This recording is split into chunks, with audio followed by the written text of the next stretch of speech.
My next guest is Bill O'Neill. He is a partner at Logic Advisors who ran the commodity futures research team at Merrill Lynch for years. And he says any regulation will unlikely change the entire game in derivatives trading. And Bill, thanks so much for joining us. Pleasure. And talking about this, it's a complicated topic, but of course, obviously very important. It's a huge, huge market. Why do you say that whatever Congress does will unlikely change the entire game? Well, first of all, I don't think they're going to take measures that will be draconian, which is a phrase I heard earlier today. Yeah. I think the measures will be toned down considerably. Also, if things do move in the direction of being too strict, you'll see some of it move offshore. Don't forget, we have a huge commodity market in London, for example. And you saw Gary Gensler travel there just a week ago. Absolutely. The London Metal Exchange has been at the forefront of speculation, if you will, for years. So I don't think you can just choke it off.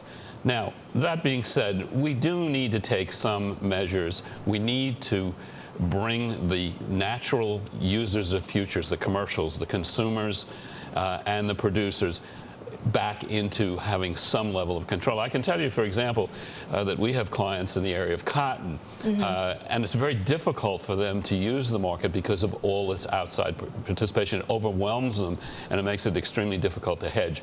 So what we need to do is reestablish that kind of balance and the traditional need for commodities. But how is regulation going to do that? Because how can regulation separate the natural users from those that have speculated and profited greatly from this? Well, I think you have to establish some sort of a definition. You may also have to establish some limit in the levels of trading.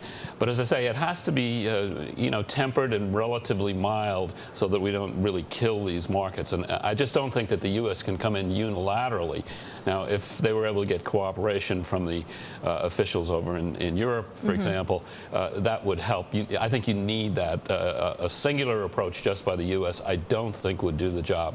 Now, is part of the problem, though, Bill, the fact that I think the top 5 banks, we're talking J.P. Morgan, Citigroup, Bank of America, Morgan Stanley, Goldman, that the top 5 hold, I think, something like 95% or at least a majority of the derivatives out there. Is that something that Congress needs to investigate?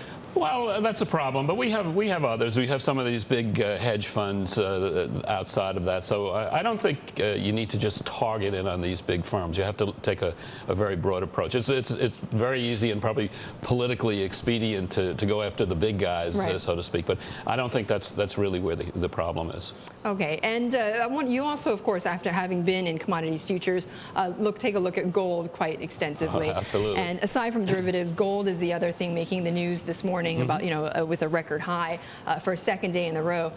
You've mentioned before that gold has been climbing a wall of fear, but it just strikes me, gold has been going up, the dollar's been going down, but equities have been going up. So where's this wall of fear among gold investors, and there is not that wall of fear among equity investors? Well, interesting. I do think there is a wall of fear with equity investors. But as far as gold is concerned, the most recent CFTC commitments report showed a big reduction in net fund long. So just before this latest rally really took off, you had some liquidation. The market went under 900.